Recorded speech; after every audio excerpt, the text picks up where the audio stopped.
আসসালামু আলাইকুম দর্শক। আজকে সেই 17ই এপ্রিল ঐতিহাসিক মুজিবনগর দিবস। মুজিবনগর স্মৃতিসৌধে আওয়ামী লীগ সহ বিভিন্ন আহ, সংগঠন পুষ্পমাল্য অর্পণ করেছে, শ্রদ্ধা নিবেদন করেছেন।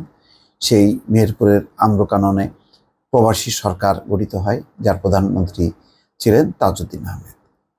আজকে এরকম একটি ঐতিহাসিক দিনে মুক্তিযোদ্ধা মন্ত্রী আকম মোজাম্মেল হক একটি অত্যন্ত লজ্জাস্কর তথ্য দিয়েছে, যেটা পুরো মুক্তিযুদ্ধকে বা মুক্তিযোদ্ধাদেরকে একেবারে প্রশ্নবিদ্ধ করেছে। কারোরই ভালো লাগবে না এই তথ্যটা শুনে, যে ভুয়া 8,000 জনকে মুক্তিযোদ্ধার তালিকা থেকে বাদ দেওয়া হয়েছে।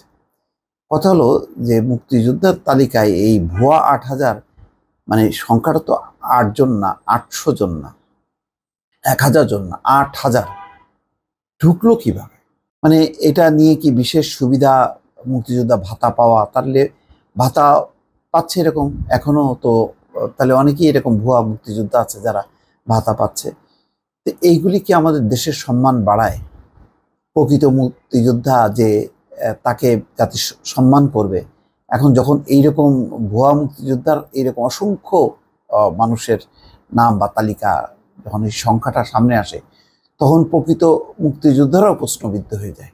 প্রকৃত মুক্তিযোদ্ধাদের জন্য এটা লজ্জাস্কর ব্যাপার, পুরো জাতির জন্য লজ্জাজনক। আজকে এমন একটা দিনে মোজাম্মেল হক এই তথ্যটি বলেছেন। তারপরও আমি মনে করি যে একটা ভালো, যে দেরিতে হলেও এটি তিনি প্রকাশ করেছেন, কিন্তু কষ্ট লাগে দুটাই, যে এমন একটা দিনে এই তথ্যটা জানলাম, আর 2 নম্বর হলো যে এত ভুয়া মুক্তিযোদ্ধা, মানে যারা মুক্তিযুদ্ধ করেনি অথচ তালিকায় ঢুকে তারা রাষ্ট্রীয় সুযোগ সুবিধার আশায় তাদের নামটি লিপিবদ্ধ করে রেখেছে।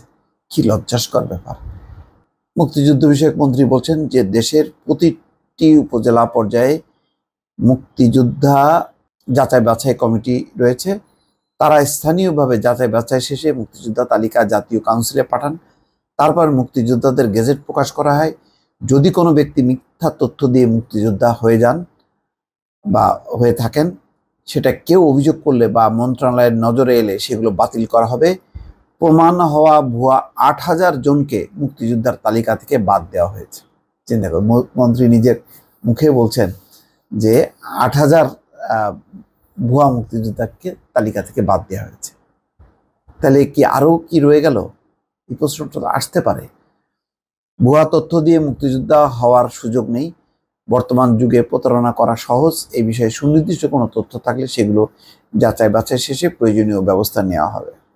এই হলো তথ্য, যে কত বড় একটা মানে আমাদের জাতির জন্য একটা লজ্জাস্কর বিষয়, যে 8,000 ব্যক্তি তালিকায় ঢুকেছিল, মুক্তিযোদ্ধার তালিকায়, যারা প্রকৃত পক্ষে মুক্তিযোদ্ধা নন, মুক্তিযোদ্ধা করেনি, কিন্তু তালিকায় তারা রয়ে গেছে। এটা এত বড় মানে লজ্জা, মানে আর কোনো দেশে এরকম ভাবে হয়েছে কিনা দর্শক আমার জানা নেই। ভালো থাকবেন, আল্লাহ হাফেজ।